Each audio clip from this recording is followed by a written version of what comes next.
Old సిటీని అన్నాడు Istanbul చేస్తాని. Istanbul కాదు కదా, ఆడున్న ట్రాఫిక్ జాములు కానీ చార్మినార్ చుట్టూతో తిరగలేని పరిస్థితి ఈ 10 సంవత్సరాలలో వచ్చింది.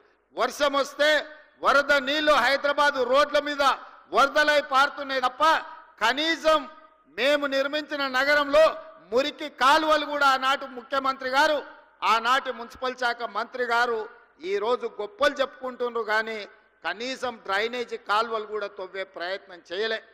ఇవాళ ట్యాంక్ బండ్ మీదనో లేకపోతే శిల్పారామం దగ్గర వారు సెల్ఫీలు దిగుతున్నారు.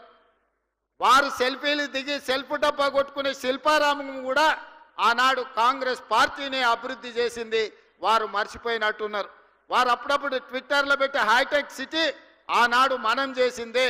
ఈ ట్యాంక్ బండ్ ఏదో ఆయననే నిర్మించినట్టు, వాళ్ళ తాతగారు బుద్ధుడి విగ్రహం పెట్టినట్టు ఇవాళ ఫోటోలను చూపించి మేము నిర్మించినామని అబద్ధాలు చెప్పుకునే పరిస్థితి.